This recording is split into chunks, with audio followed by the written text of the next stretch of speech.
Hey you guys, welcome back. Today I wanted to do a little bit of a planting instructional guide on how to plant up begonia bulbs. This is a, I don't know, is it a tuberous begonia? It's a double begonia, but it has a corm. So I believe it's a fibrous begonia.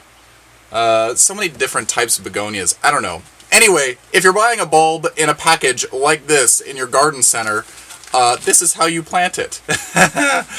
So anyway, I've got my pre-mixed soil over here that's pre-moistened. When I plant bulbs, I like to use pre-moistened soil. That way I don't need to water it when I first plant it.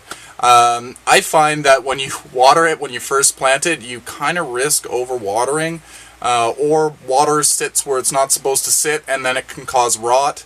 A big deal. So this one is beautiful. This one is, like I said, well, I don't think I said, camellia pink rose. So it's a pink color. I wanted to do more begonias in my garden because last year I grew a Rex begonia in the ground, and it grew beautifully. It got big and it got beautiful and bold and just so striking. And I was noticing in my pots in the front, by my front door, that I think that it's a little bit shaded for some of the things that I like to grow, and they weren't really doing very well. They grew okay, but the flowering was not phenomenal. These like a part shaded location. If they're in full sun, they kind of don't do well, so they prefer a shadier location. Still good light, but not as intense. So I'm going to give this a try, shall we? Should be fun. So I'm just going to open this up. I'm not even going to bother reading the instructions. For shame, Bill, for shame. The instructions are there to be read. So I'm just going to open this up. We're going to look at this bulb quickly. I call it a bulb. It's really a corm.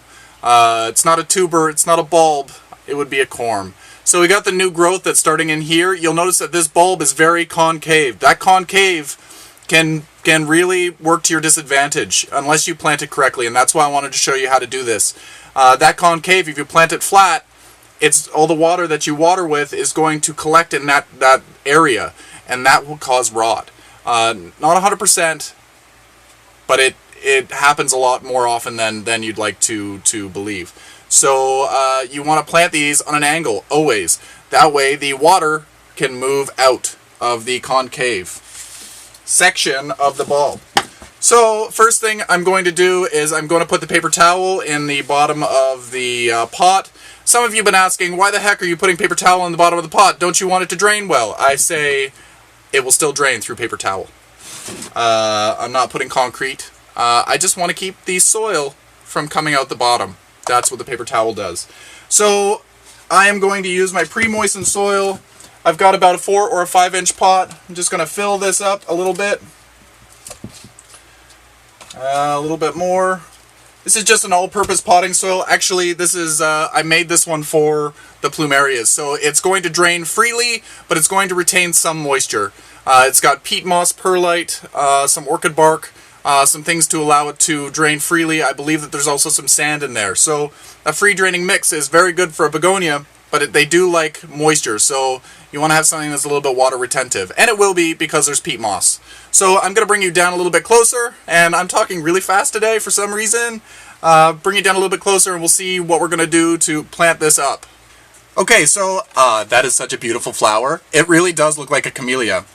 So this new growth is already starting to poke up in that direction, so I'm going to use that to my advantage. I'm going to dig a little bit of a hole. I maybe have put a little bit too much soil in there. We're going to pot it on an angle so that the water, like I said, will be able to rinse down and not stay in that concave. And then we've also got the, it's hard to hold the pot so you can see, the growth is facing up towards the sky. And then I'm just going to add some soil around there. We don't want to cover the corm very much. We want to give it maybe a ½ inch, maybe an inch at the most of coverage, and that's it. Since it's pre-moistened soil, we don't have to do anything to it, just wait. So I'm going to stick this in a warm location. Having sun right now doesn't really matter, so you can put it in a shady spot. Keep checking on it from time to time. When you see that the growth has started to pop through the soil, then you want to give it as much light inside as you can to avoid any stretching. If it's grown outside, you want it in a shadier spot. If it's grown in the house, a full sun window is perfectly fine. When you do the measurements, a full sun window inside is equivalent to being under a shady tree outside. Unless, of course, you have a greenhouse or a sunroom, then you still want to give it a little bit of a shadier spot. So yeah, hope you enjoyed this video. Happy planting. Hopefully the spring brings you lots of beautiful blooms. What are you growing? Are you growing some begonias as well? Do you save your begonias from year to year? I'd love to see photos. Post them on the Plants and Things What's Growing page on Facebook. Also, if you use Instagram, tag me in your photos at #PlantsAndThings. Anyway, until next time, happy growing, everyone. The timer is set. If I turn off the lights because I have guests trying to sleep in here, then I can turn it off, and then the next day it'll turn on automatically when the cycle starts again. So it's really, really cool. That's great if